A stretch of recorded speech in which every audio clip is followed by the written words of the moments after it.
No doubt कि अपनी bike पर क्यूड़ा का यह सफर मेरे लिए लाइफ टाइम मेमोरी बन गया है। मेरा आज का सफर है क्यूड़ा माइन की तरफ और इस सफर का सबसे खूबसूरत पार्ट है इसकी राइड, इसके कर्व्स और वहाँ की कहानी। मैंने जब इस जगह पर जाने का डिसाइड किया और उसके ऊपर सर्चिंग की तभी मुझे पता चल गया था कि ये सिर्फ एक माइन नहीं है बल्कि नेचर का एक हिडन चार्म है। मेरे लिए तो ये डिसाइड करना भी मुश्किल है कि मुझे किस चीज ने ज्यादा हील किया, उन बल खाती हुई पहाड़ियों के नजारों ने या फिर उस माइन के अंदर की वाइब ने। ये कर्व्स आपको टेस्ट करते हैं, आपके कंट्रोल को, आपके फोकस को और आपके कॉन्फिडेंस को। और हर टर्न के बाद इनाम के तौर पर आपको एक और खूबसूरत नजारा मिलता है। क्यूड़ा एक छोटा सा शहर लेकिन दुनिया की दूसरी सबसे बड़ी सॉल्ट माइन का घर है। तो बस इन्हीं खूबसूरत नजारों को एंजॉय करते करते मैं पहुंच गई अपनी डेस्टिनेशन पर। क्यूड़ा सॉल्ट माइन सिर्फ पाकिस्तान की नहीं बल्कि दुनिया की फेमस सॉल्ट माइन है और इस माइन की डिस्कवरी की कहानी तो बहुत ही इंटरेस्टिंग है। अब अंदर इंटर होते हुए मुझे तो ऐसा फील हुआ कि मैं किसी सीक्रेट अंडरग्राउंड मूवी सेट में आ गई हूँ। माइन के अंदर का टेम्परेचर 18 से 20 डिग्री था और ये हमेशा ऐसे ही रहता है चाहे बाहर जितनी मर्जी गर्मी पड़ जाए। अब मैं तो इसकी वाइब को इतना एंजॉय कर रही थी कि मैं एक पल भूल भी गई कि मैं इस वक्त जमीन के अंदर मौजूद हूँ। अब इसकी डिस्कवरी की इंटरेस्टिंग स्टोरी ये है कि कहते हैं कि ये जगह तब डिस्कवर हुई जब हजारों साल पहले अलेक्जेंडर द ग्रेट की आर्मी यहाँ से गुजरी थी। उनके घोड़ों ने वहाँ रुककर उन पत्थरों को चाटना शुरू कर दिया।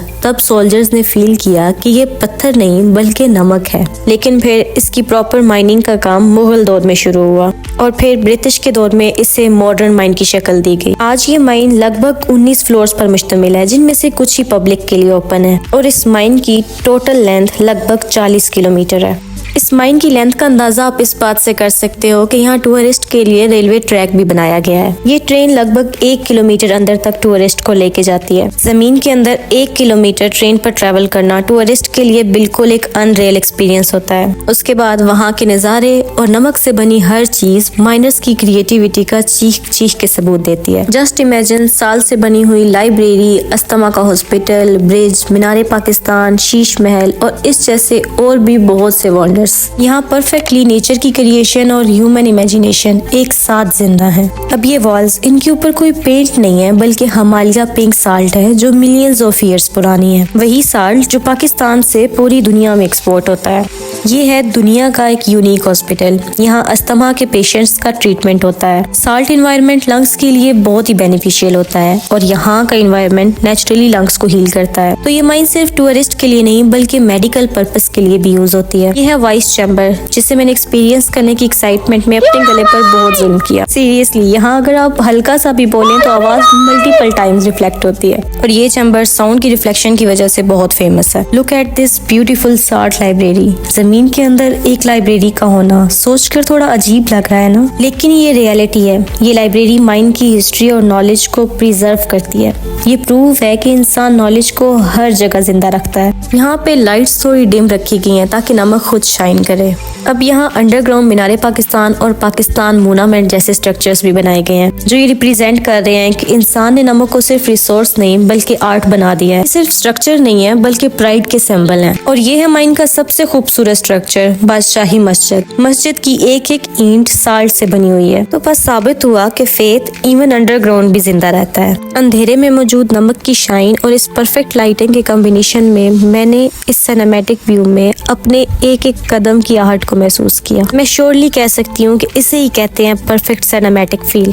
यहाँ मौजूद लेक इतनी क्लियर है कि रिफ्लेक्शन बिल्कुल परफेक्ट है। लेक की सरफेस पर सफेद नमक ऐसे ही था जैसे पानी के अंदर नमक के पहाड़ मौजूद हो। जस्ट इमेजिन कि नेचर ने ये सब कुछ क्रिएट किया slowly, patiently, over millions of year. और आज हम इसे टच करके एक हिस्ट्री को फील कर सकते हैं। माइन के अंदर कॉन्टिन्यूसली काम चलता रहता है। माइनर्स यहाँ रोज काम करते हैं। ये लोग अर्थ के अंदर जाकर साल्ट को एक्सट्रैक्ट करते हैं। यही तो रियल हार्ड वर्क और डेडिकेशन है और यही तो ह्यूमन स्ट्रेंथ है। मजे की बात कि माइन के अंदर जहाँ हॉस्पिटल और लाइब्रेरी जैसे वंडर्स मौजूद हैं, वहाँ अंडरग्राउंड कैफे भी मौजूद है जो इस बात का जीता जागता सबूत है कि ये किसी मिनी सिटी से कम नहीं है। इस माइन में हर तरह का नमक मौजूद है और इसमें से सबसे ज्यादा फेमस हिमालय पिंक साल्ट है जो अपने पिंक कलर और सेहत के लिए मुफीद मिनरल्स की वजह से फेमस है। इसके अलावा व्हाइट साल्ट जो खाने और इंडस्ट्रियल यूज के लिए फेमस है और रेड साल्ट जो कि आयरन की मौजूदगी की वजह से फेमस है, और क्रिस्टल साल्ट जो कि इतना क्लियर और ग्लासी होता है कि उसे डेकोरेशन और लैंप्स के लिए इस्तेमाल किया जाता है। नमक से बनी हुई इन खूबसूरत आर्ट पीसेस और डेकोरेशन लैंप्स को देखकर दिल जरूर करता है कि आप इन सबको उठाकर अपने घर की डेकोरेशन का हिस्सा बना लें। इन लैंप्स को खरीदकर आप अपने रूम को एक कोजी और वार्म सा रिफ्लेक्शन दे सकते हो। तो बस इस खूबसूरत सी जगह को अपने फ़ोन और अपने दिमाग की मेमोरी में फिट करने के बाद मैं चल पड़ी वापसी के सफ़र पर। इस खूबसूरत से सफ़र को एंजॉय करने के साथ साथ मैंने इसको आप सबके लिए रिकॉर्ड भी किया ताकि इन खूबसूरत नज़ारों को आप अपनी स्क्रीन के थ्रू एंजॉय कर सकें। कमेंट सेक्शन में इस जगह के बारे में अपनी राय का इजहार ज़रूर कीजिएगा और मेरी राइडिंग और बिजनेस जर्नी से जुड़े रहने के लिए सब्सक्राइब करके बेल आइकन को प्रेस करना मत भूलिएगा। अल्लाह हाफिज़, फिर मिलते हैं किसी और अमेजिंग ब्लॉग के साथ।